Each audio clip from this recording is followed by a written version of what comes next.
Hey boys and girls, back again with the Losers Club. We have chapter 33 and it's called Table Number 3. Since Alec's week in the homework room, the club had gotten a flurry of new members, mostly because there were a number of kids who weren't having much fun at active games anymore. The three new girls had each recruited one additional girl from the games group, and Jason had found two other boys who wanted to join. The kid who had arrived while Alec was away, and another kid a week later, both of them fifth graders. With three more girls and two more boys, plus the two sixth graders Alec had found in the homework room, that brought the total number of members up to 14. With about half the group always at the chatty table, everyone still had enough room to feel comfortable, and it had stayed that way until Tuesday, October 7th. That was the day Dave Hampton finally deserted Kent Blair. He arrived at Alec's table with three other kids, two girls and a boy, all of them fed up with losing. One of the girls, Allie Shepard, explained it simply. Like with kickball, three new teams got picked fresh every afternoon, so it always looked fair, except it never was. Because whoever got first pick, they always chose Kent, because he's awesome, so much better than anybody else. Then all Kent's team ever needed was a couple more decent players, and they killed. Dave smiled at Alec. Kind of funny, huh? I didn't want to join the Losers Club, and for a month now I've been a loser almost every day. Unless I got onto Kent's team. So I'm ready for something else, at least for a while. But, can I sit somewhere that's not close to my little sister? Alec had been ignoring Kent as much as possible and succeeded, most of the time. And really, after his 5 days of sitting with the Losers Club, Kent had been teasing him a lot less.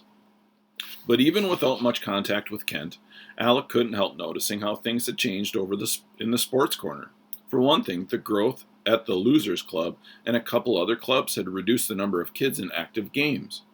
And with the sudden departure of Dave and his three friends, that left only 14 kids playing games now, barely enough for two small teams. Also, just like Dave and his friends, Mr. Jensen had not liked the way Kent's team had ruled the kickball scene. So he had put the kickballs away and passed out the wiffle ball equipment.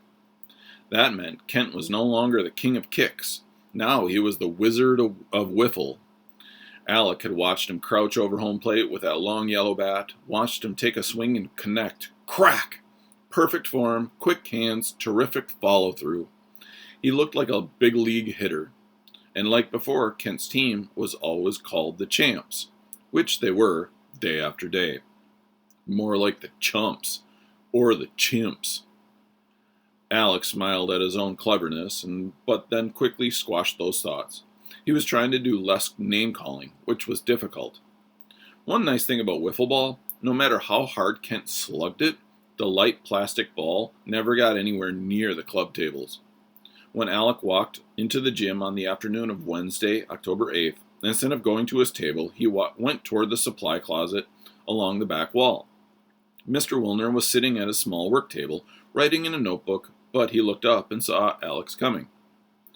"Hey, how's it going?" Mr. Wilner asked. "Good. Things are good, but we need another table." "Great, except I'm kind of busy here for a half an hour or so. I'll help you if you want to wait, or if you can find someone else to help, just go and roll one over from the cafeteria. But remember how heavy those tables are? Take it slow and be careful." "Okay," Alex said, and he pretty much made up his mind to wait. But just then he heard the sharp crack of a bat against a wiffle ball. He looked, and it was Kent, of course. He was getting some batting practice while he waited for the rest of the kids to show up. Alex smiled a little, and he thought, why not? And then he trotted down the long third base line all the way to home plate. "Hey, Kent, I've got a job that's going to need someone with real muscles. You know anybody like that?" Kent straightened up and let a pitch whiz by. "Yeah, you're looking at him. What's the job?" "I have to go roll another club table over here from the cafeteria. You in?" Kent narrowed his eyes, looking for a jab, looking to see if Alec was trying to tease him about the Losers Club getting bigger as active games got smaller. But he didn't see anything like that because it wasn't true, and it wasn't there. Alec was just asking the strongest kid he knew for some help. So Kent said, "Sure, let's go." And the two of them walked out of the gym. and they'd turned the first corner, Kent said, "I noticed that you've gotten an excellent crop of losers coming along back there." Alex shrugged. "Yeah, kids keep showing up. Who knew? And remember those 3 Gabby girls from when you were there? They got some of their friends to join up, and that whole bunch got so noisy that Mrs. Case had to step in and snap her whip at them." That wasn't exactly how things had happened, but it made for a better story.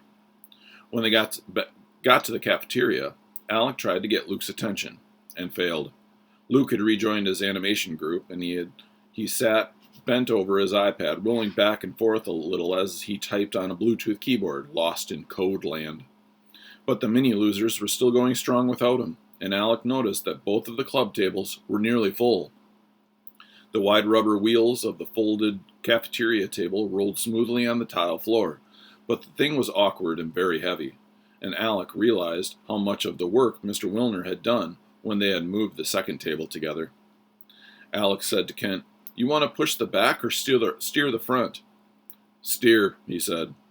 The trip back to the gym seemed twice as far, and when they turned the last corner, Alec said, "Can we stop for a sec?"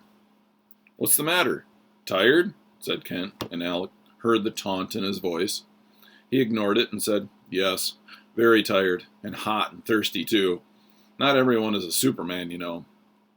Alec sat on the floor and leaned his back against the lockers. The coolness of the metal felt great. Kent came and stood in front of him. "You should really do some regular conditioning, you know that?" "Yeah, you're probably right," and Alec wasn't kidding. He felt pretty winded. "I'd be good to go, just give me a minute or so." "No problem. Take all the time you need." Kent sat down a few feet away. Then he said, "Back when I lost that bet, I left your club table before you got back from the homework thing, and I wanted to tell you that those Hatchet books, completely amazing. I couldn't stop till I finished the whole series."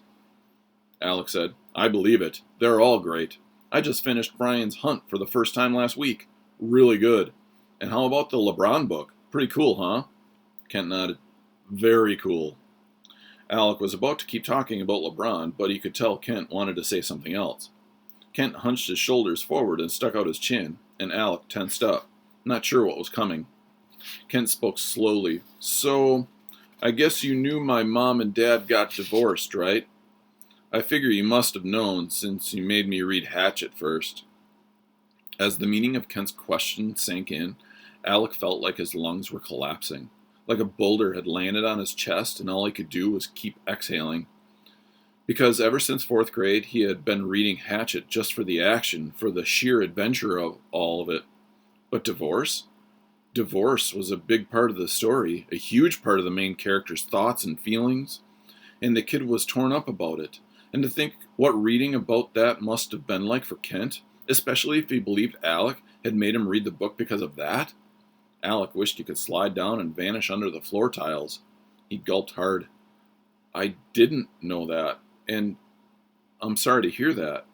And if I had known, I would never have made you..." Kent interrupted. "No, it's not a problem, and it was good to read all of it, but I'm glad you picked Hatchet because you liked the book, and that you didn't pick it because you hated me." Alec wasn't sure how this was going to sound, but he said it anyway. "I don't think I've ever really hated you. I just hated how you tease me." Kent nodded. "Yeah, I get that. Anyway, I wanted to tell you I like those books no matter what." Then he stood up. "You ready? I'll push the rest of the way. I've got to get back and choose up teams." "Yeah, I'm ready. Give me a lift." Alec put out a hand and Kent pulled him up to his feet. They didn't talk again until they were 3/4 of the way across the gym. Kent said, "So, where do you want this beast?" 20 feet down the wall from the second one, right about here. Good. I'm gonna get Mr. Wilner to help fold it down. So that's it. Thanks a lot." "No problem. I'll help you with your next 3 tables, too. And if you want, come over and play some wiffle ball. I'll school you, big time. You might even get into shape someday." Alec grinned. "And if you ever want to give your massive muscles a break, come on over and sit down. We'll save a spot for you. In fact, we're going to put a bronze plaque at our table where you used to sit, just so everyone knows how cool we really are." They both laughed at that. Then Kent said, "And listen, tell your little brother I'm sorry, okay? the day after you kicked that home run, I shoved him against the wall. It was a cheap shot. Yeah, I'll tell him. Good. Then Kent looked sideways at him. I'm probably still gonna keep calling you a bookworm, you know, because it's totally what you are. Alex shrugged.